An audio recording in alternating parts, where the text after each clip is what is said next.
Today we're going over iodine, an essential mineral our body needs to create thyroid hormone. So something our bodies cannot make on its own, we need to consume. So we're going to go over what an iodine deficiency can do to our bodies, our thyroid, and then we're going to tie it all into lichen sclerosus at the end. Hi there and welcome. My name is Jordan and I was diagnosed with lichen sclerosus when I was 8, and now that I'm older, I have overcome my lichen sclerosus symptoms, but I'm still very passionate about researching lichen sclerosus and possible causes or cures. And so that's what I share here on this platform. And today we're going over iodine and if there is any way that it ties into lichen sclerosus or if it can help in any way. This really is a research video. It is me inquiring and then sharing my thought process, and then you coming along the journey of research with me. There is no clear conclusion, but I invite you into inquiring about iodine in our hormones and lichen sclerosus. So let's just get into how I came into the scope of iodine. I actually stumbled on a podcast. I think it was a carnivore podcast, which is something I'm not interested in. So it really felt like maybe I was guided to learning about iodine.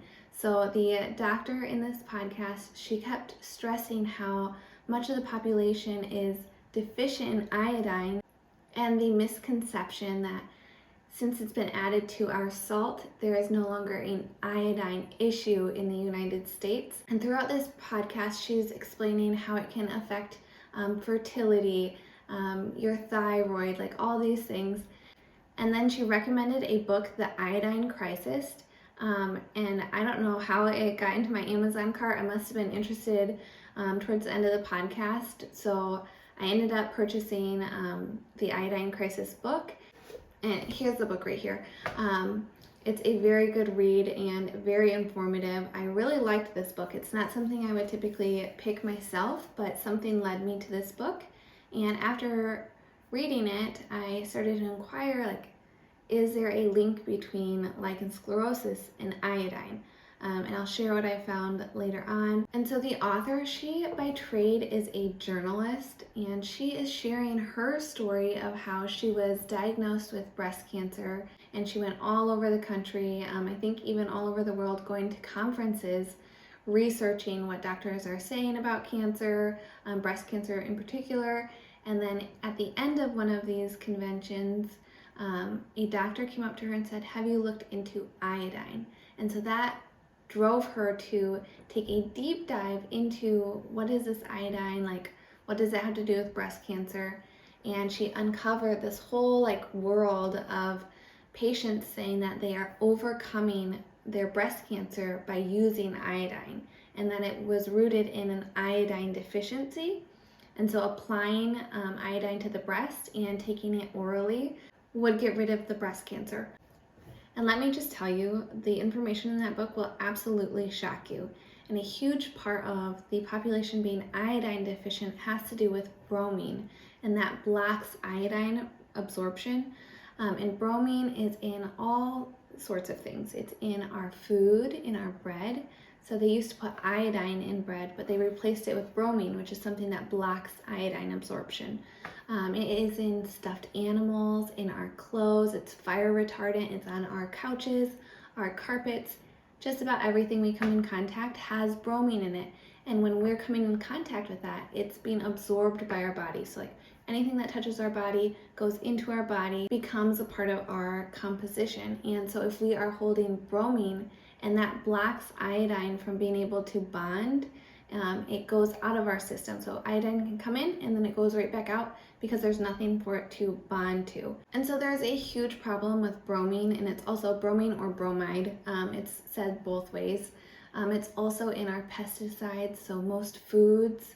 And there is a link between infertility and bromine, which is shocking that we even allow something on the market that would affect fertility. And I don't know if this is present in your life, but I feel like so many people I know and hear of are having fertility issues. And it makes you just wonder, what is it about our lifestyle in the past, 20 years since like our parents had children, that now there's a huge fertility issue. Like, what is that? And so is part of that bromine, like in our stuffed animals as kids, on our clothes, in our food. And the author also talks about fluoride, which is in most of our water. It's in our toothpaste, and that also blocks the absorption of iodine. And so if you're constantly drinking fluoridated water, like they say is so good for us, maybe it is inhibiting your body in creating hormone, causing issues. The author also goes over the historical use of iodine and how it was used to heal many conditions up until the big pharma and pharmaceutical companies really coming out with their new drugs that are, so much better for us. And she also shares the story of indigenous healers and how they were originally known as like the seaweed man when it was translated. These healers would use seaweed, which is the highest source of iodine out in nature, to heal wounds or other ailments in the body. And so it's really fascinating that iodine is such a key component in healing. So it's really fascinating how it all ties together, how important iodine is for our bodies and what it can do when we are deficient, have breast cancer, have fertility issues, have thyroid issues, not being able to heal our bodies as adequately. And so while uncovering iodine and how it's so good for our bodies and used for healing in the past, I went ahead and I asked my grandma, what do you know about iodine? And she's like, oh yeah, we used to use it when I was kids on everything. My mom would put it on our cuts and boy would it sting. And it's just a sweet memory for me to look back on. My grandma just passed away and she's so dear to me. But it was so interesting that, oh my goodness, yes, in my grandma's generation, when she was a young girl, iodine was used all the time, she said, for almost everything. Her mom would put iodine on it. So I thought that was really funny and really gave me kind of some faith in what the book was saying. It backed up in my grandma's story with what the author is sharing. And then, of course, as the title of the book, the iodine crisis, indicates that it is a big problem here in the Western world, not having enough iodine. And no, iodized salt does not give you an adequate amount of iodine. There's studies to say that it almost gives you almost none. And so a book like this is so insightful in helping us learn about what our bodies need. And if you're curious to look into iodine for yourself if you are deficient, there is one true way to figure out iodine deficiency. And I'll bet you your doctor hasn't recommended it or suggested it. At least none of mine have ever suggested doing an iodine test. And it is a 24-hour urine sample. So you're peeing in a cup over 24 hours to see if your body has absorbed the amount of iodine you were given. And if it's in your urine, your body doesn't need it. If your body absorbed it, it won't be in your urine. And so that is the true gold standard of how to know if you have an iodine deficiency. There is also a blood test, but this tests something that is related to iodine and the iodine hormone production. It's not exactly looking for iodine. So the urine test is the go-to, but let me know. I want to know, has your doctor ever suggested taking that before? Because I feel like it goes really under the radar with our medical system now. So it's something that we need to be advocates for ourselves and pursue ourselves. Again, I highly recommend the Iodine Crisis book. I will leave a link for it below in the description. It's such a good read. It's easy to read and it's so informative. And if you are looking to do iodine yourself, there is a way to do it because you're flushing the bromine out. You want to do salt loading, and so I would definitely get the book or do your research on the appropriate way to really take in the amount of iodine that may be needed for your body. This is the iodine that I use. I actually put a drop of it in the bottom barrel of my Berkey, and that's how I have my kids taking iodine. I would recommend, if you don't like the flavor, because they say put it in a cup and then drink it that way. If you don't like the flavor, I sometimes put it in orange juice and you can't tell it's there, but I would never ever recommend putting the drops straight on your tongue. I did that one time not knowing that's not how you're supposed to take iodine, and it actually made my tongue bleed. I never made that mistake again. Immediately I looked up the right way to take iodine, and it is to take it in a glass of water, do a dropful, or like a dropper. But if you are doing it for health issues like breast cancer, thyroid issues, there are different amounts that you should be taking, and so you should definitely look that up. Maybe get the right kind of doctor to support you in that journey, or do your own research. But this is the one I use. It's the J. Crow's Lugol's Solution 2%. And as one does, when you're taking in information, you relate it back to your own personal life. Like, how could this be affecting me? Is an iodine deficiency part of my life? Does that affect my health in any way? And it actually took me back to right after having my first baby. I had pelvic girdle pain, and it's right where your hips in the front come together. Super sore in there. Like, I would try to go shovel outside and it would really hurt. Like, I couldn't shovel. Going up and down stairs would really hurt. And I thought, oh, it's just from my hips, opening, having a baby. And then when I got pregnant, again, I went to my midwives, and they said, oh, like, that sounds like you might need some iodine, which I had no idea about iodine. And so I just listened to what they said. They said another mom, she had the same thing. She did research and found that taking iodine will help get rid of pelvic girdle pain. So that's what I did. I got iodine. I didn't get this one. I got another one. I'll also leave linked below, but this is like the top-notch one. And taking the iodine got rid of that pelvic girdle pain for me, and it didn't come back throughout my whole pregnancy, which you would expect, as your bones are separating again. But the iodine is what fixed that problem for me. And then later on, after I had my second child, and I was having breastfeeding trouble, as I seem to always have right after having a baby, I had a big lump in my breast, and nothing would get it gone. It was like a clogged duct that was turning into like a lump that was unmovable. I had my lactation consultant. She was keeping an eye on it, gave me tons of suggestions, and I read online somewhere, just like a random dark hole of a mom's forum, saying that they used iodine to get rid of a clogged duct that had been really stuck. Mine was stuck for a month. And so I was actually scheduled to go get an ultrasound treatment where they would vibrate it out, or hoping to. And instead I tried doing iodine, and then the iodine got rid of the breast lump problem for me, which sounds kind of similar to the stories in the book of people having breast lumps, using iodine on it and taking it orally, getting rid of the breast lumps. Also, it can get rid of breast cancer, as reported in the book. So there's another time that iodine fixed a problem for me. Now that I'm thinking about it, actually during my second pregnancy, I also started having thyroid issues where my levels were reading, I don't remember if it was too high. Yeah, I think too high. And my midwife, because I was planning a home birth, she's very particular, you have to be in a specific range in order to be cleared to do a home birth. And so I was getting closer and closer to the range that she would not accept me for. And so she sent me to an endocrinologist because I was showing signs of hypothyroid.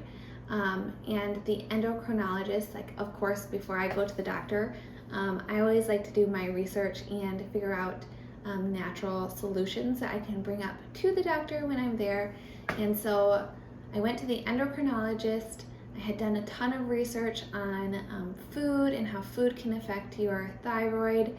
And then I also did a little research, just a touch, into iodine. And I brought this up to my endocrinologist when I was there, and she totally dismissed me and was like, no, food really doesn't play a role in your thyroid function, and iodine deficiency isn't a problem anymore because you get an adequate amount in the food you eat. But she didn't even ask me what my diet was. And little did she know, I had just come off of a 2-year very restricted diet, and I was starting to learn how to make food for myself but I was so concerned to have a crying baby because I had a very colicky baby. I was very concerned with any food I ate. I ate only chicken and rice for a long time, and then I very slowly introduced other foods. And so of course I would be deficient in certain things. I mean, maybe it was iodine, maybe it wasn't, but I think that all plays a role in how your thyroid functions, at least from my perspective. And it just brings to light how so many doctors are not curious enough to ask questions. And when you're curious and you ask questions, that is when you can find a cause or the root problem to what is going on. And I really feel like my thyroid issues during my pregnancy had a lot to do with how I had been eating prior.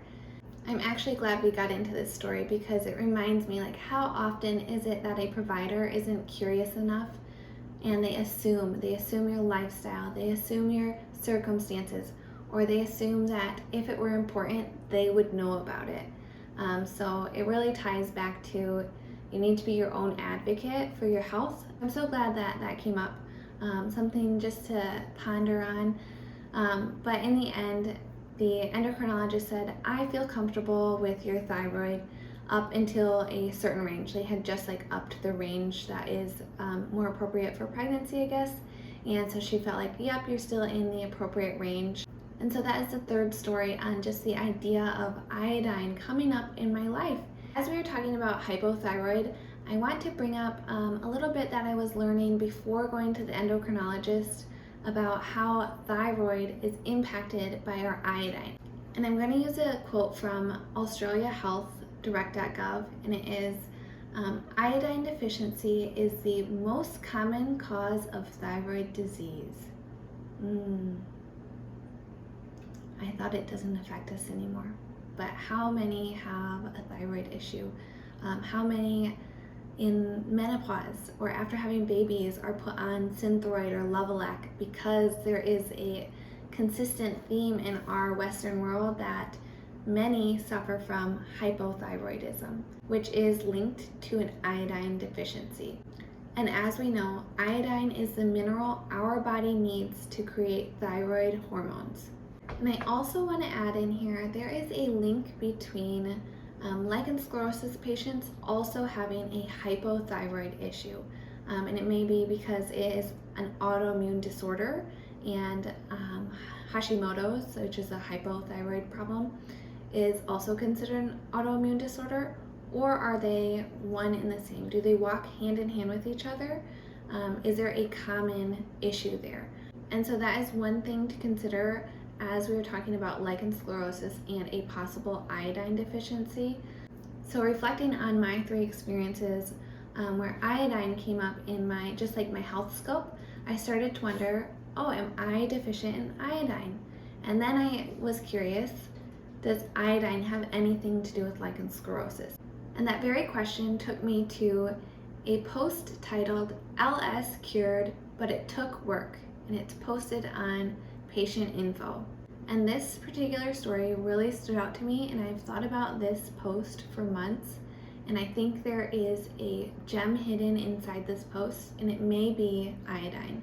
But I'm just going to share kind of the overview of the post. I will leave it linked so that you can go read it for yourself later on. It is a gal's story of being diagnosed with lichen sclerosus and having a hard time of it. She goes over all the medical links of what could possibly be part of lichen sclerosus, but the main thing she's sharing is how she went to go see 2 alternative doctors to help her with her lichen sclerosus because she was not getting not getting better from her treatment with the traditional doctor. These 2 people were not formally qualified, but they are known in their community as the healers, or but they are traditional medicine practitioners, and they looked into food allergies, and she found that she was very sensitive to dairy and had major deficiencies, and her number 1 major deficiency was, you guessed it, iodine. There was also vitamin E, zinc, and B12. And she changed her diet to no processed foods and ate organic, and she did notice a difference with that. She also noticed specific foods improved her lichen sclerosus. kale, Swiss chard, which she would blanch, bison, elk, and organic beef, and a lot of yams and sweet potatoes, which is interesting because if you saw my post on Barbara O'Neill's book, Self-Heal by Design, I'm a huge fan of Barbara O'Neill, but she talks about how like yams are a natural hormone regulator. So that was really interesting that this gal is talking how eating sweet potatoes and yams seem to help her lichen sclerosus, which could possibly be linked to hormone issues, which goes hand in hand with iodine. This gal also had hypothyroidism, and the iodine was used to restore her thyroid gland. They also used black cohosh tea and raspberry leaf tea, and she noticed that all of this helped with her lichen sclerosus.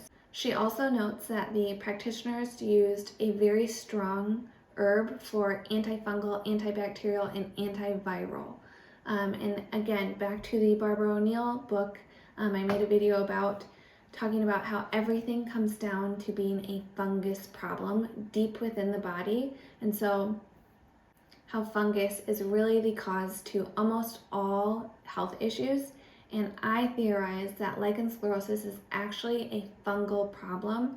And I'm looking into something with the blood and fungus with lichen sclerosus.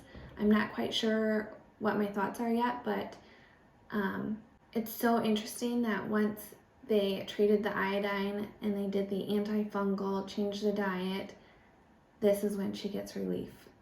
It just all ties together, and I really think there is something in here that we need to pay attention to. And I hope this video is able to bring this post to light, because I think this one needs to be at the forefront of those with lichen sclerosus on our minds and our providers' minds. So again, going back to the Barbara O'Neill fungus book, and then them giving this patient an antifungal, antibacterial, antiviral, it had me look up, is iodine antifungal?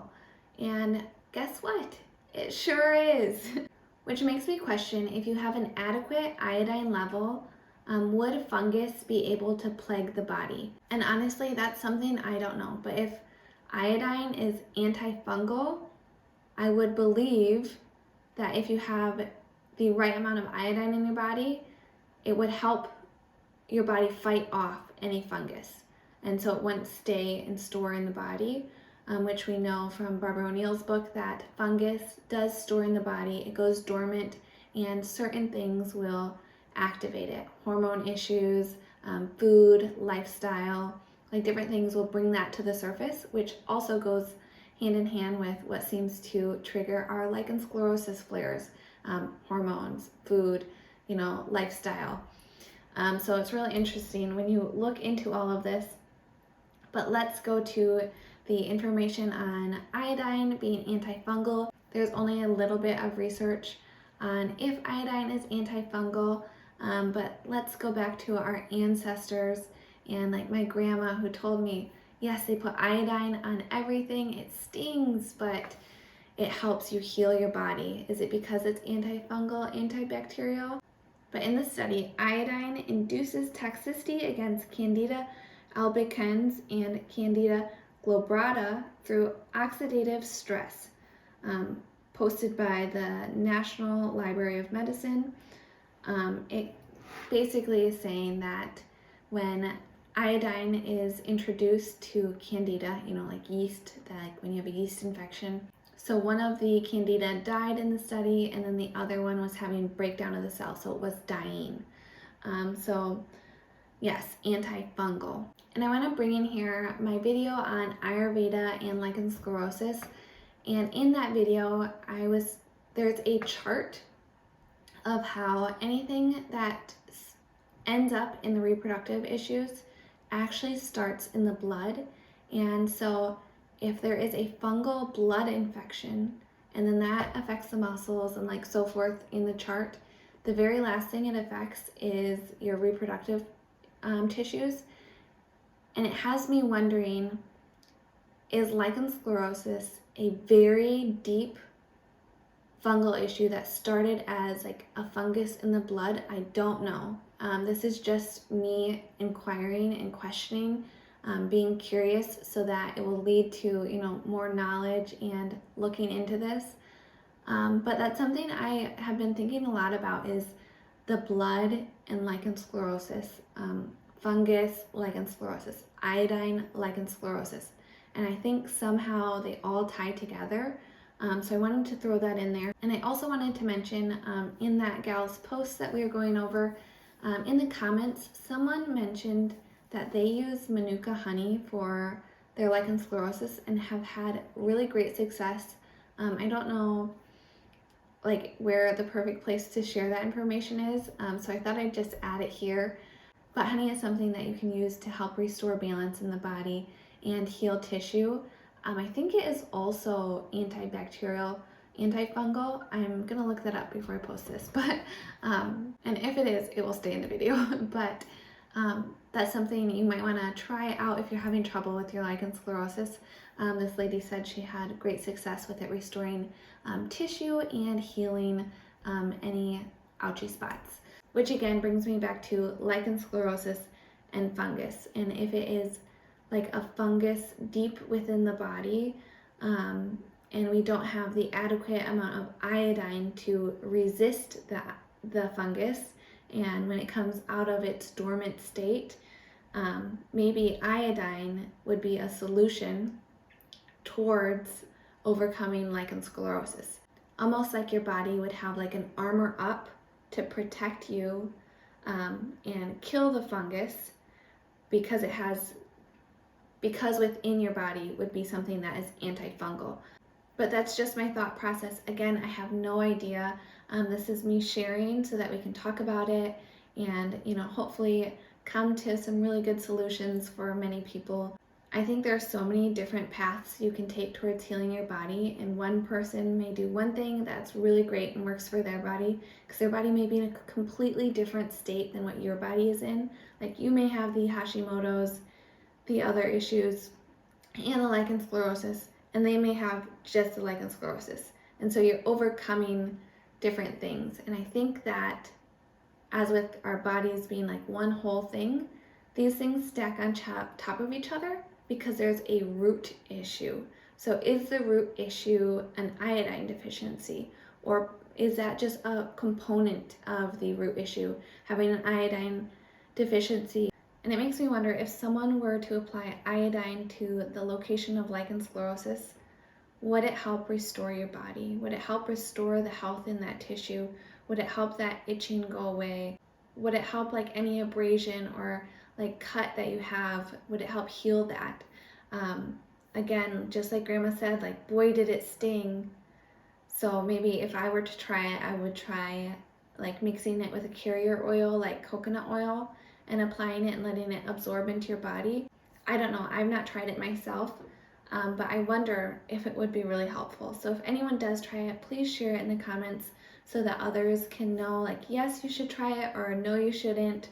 But it makes me wonder, would it help restore that tissue? Would it help heal that tissue? Would it help get rid of any fungal issue if there is one? And I just want to say thank you for listening all the way through to the video if you've made it this far. I know it was a really long one, and I am so thankful for this platform where we can discuss lichen sclerosus as a community of those that actually have it. Not just practitioners, but those that have actually experienced lichen sclerosus. And I think we can do like a grassroots kind of movement where we investigate for ourselves and are advocates for ourselves, and we can find a solution. I do believe there are so many ways to a solution, so sharing what works for you, that's the best thing we can do. Again, thank you so much for watching. I really appreciate it, and I hope you have a great day. Bye-bye.